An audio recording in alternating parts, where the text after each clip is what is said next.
It's a very important document, and unlike Obama, who could have destroyed the Middle East with a horrible JCPOA, it is the worst agreement. That was a road to a nuclear weapon. Mine is a wall against a nuclear weapon. But I'll go over the document with the media in a couple of days.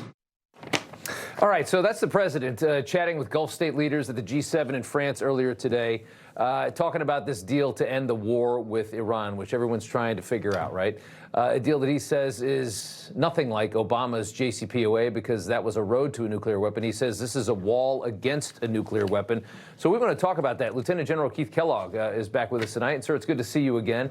Oil prices plummeting, the stock market's booming. That's the upside of all this, and we know that. But this deal is facing some pretty tough criticism, although it hasn't technically yet been seen. What are you thinking? Well, again, and thanks for having me, Robert. It's good to be with you. Look, we really don't know what it says because I'd say everybody just relax, chill out till we physically see the document, and none of us have seen it at all. But and the reason why you got to go back is why the president was concerned about the JCPOA or JCPOA is because we don't want another nation to go nuclear on us. We already have 9 nuclear nations. You don't need a 10th, especially in the Middle East, because if the Iranians would have gotten one, the Saudis would have gotten one, the Emiratis would have gotten one, and you just don't want to go there because you treat a non-nuclear nation much different than you treat a nuclear nation. And you know where the president was coming from was not diplomacy at the start, but from strength. We're going to show you that we can beat you whenever we want to do it. And we're not going to just talk about it, but we're going to use combat power to prove that. So when you go back to JCPOA, that was in 2015, it's much different than the JCPOA that the president is going to try to get some nuclear deal done now. Let me give you an example. With JCPOA in 2015, there were sunset clauses, amount of centrifuges they could have, that would expire. The fact they could enrich uranium, that would have expired this year, and they could have gone anywhere they wanted to well into the future, and you don't want that to happen.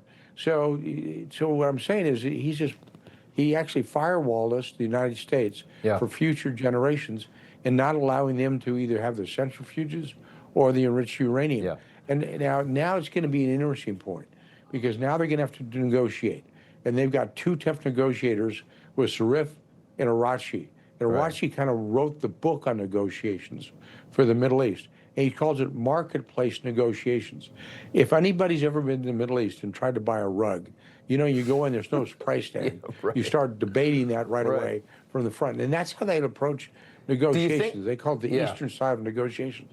Do you think I don't know if our people are ready for that. It's going to be a really interesting view over the next 60 days where they want to go to. But again, I would say on actually what we're looking at is we don't know because we haven't seen it. The other thing, besides the negotiations, remember the Shiite population, and there's 2 branches of Islam. You got the Sunni and the Shia. And the Shia predominantly are coming out of Iran. They've got a philosophy called taqiyya. Taqiyya is basically like you and I are infidels to them. It's okay to lie to us and actually maneuver around us. So these guys are going to start with a face of duplicity, and we better be ready General, for that. I want to just ask you, I mean, when you look at this, do you think that is there a pressure that the White House is feeling to get something done, to change this situation, to change the status quo? Do you believe that there's some kind of pressure that they felt to bring us to this moment right here? Well, I think there's pressure. It's internal pressure. The president wants to get a deal. I think it's going to be, but he's not going to be forced into it. As he said, he's going to take time to do it. But the pressure, I think, is for the Iranians, because they haven't calculated that they've got a guy like Trump in the White House. You know, they looked at previous presidents who just talked about some type because of not to cut you off, but I mean, if we're shutting down, you know, if the blockade is going to end, and we're saying they're not getting anything, well, obviously they're getting something, because that blockade was costing them $500 million a day, right? It was a tremendous amount of money. That's going to be opened up to them now. So that's giving them something before they really do anything.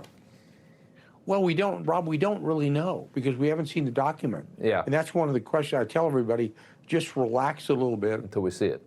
Let's see what it says. When we see it, Donald Trump's not going to go for a bad deal.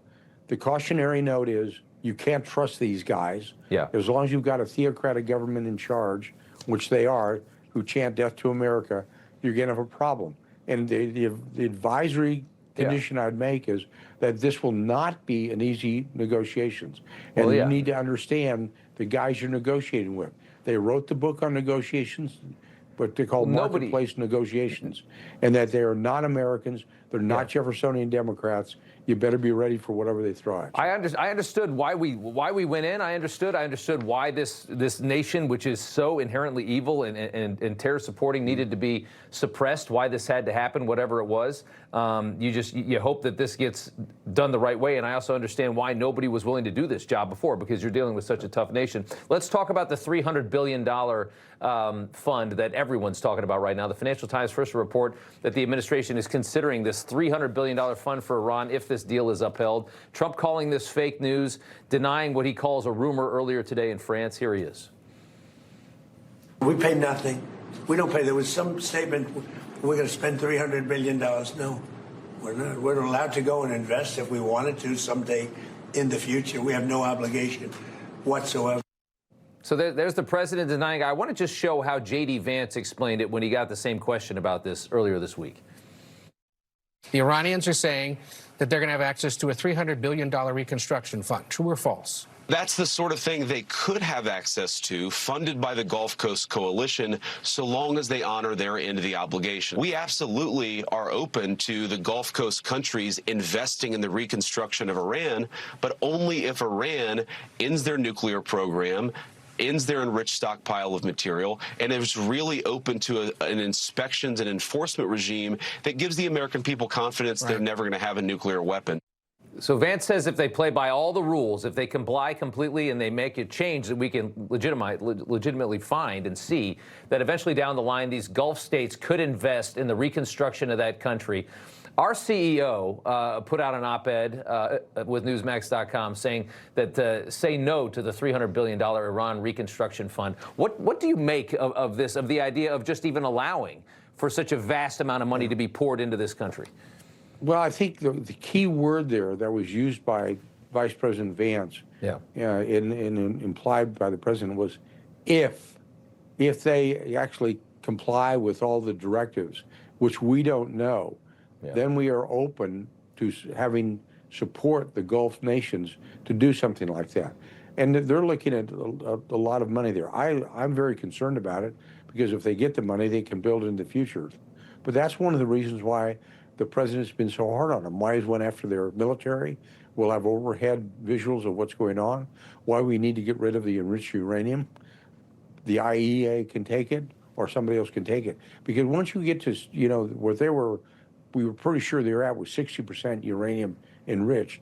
That to 80% or 90% weapons grade, it's just a matter of, some say, days, not weeks. And then you have the capability to develop a weapon. So I don't know what they're going to basically give them on the Gulf states are going to support it. But I think the key word that Vice President Vance said was, well, if they comply. That's going to be really interesting to see once they come up with an agreement. Yeah, okay. So there's a lot of speculation. Again, we don't see this until potentially Friday, and it's hard to cover this with speculation, and you're aware of that too. General, it's good to see you, though. Thank you. Thanks, Rob. Good to be with you.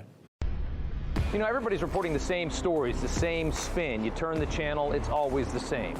But not us. We're different. We report the real news. No spin, just the facts. Turn to us, and you won't turn back. Tune in to Rob Schmitt Tonight on Newsmax.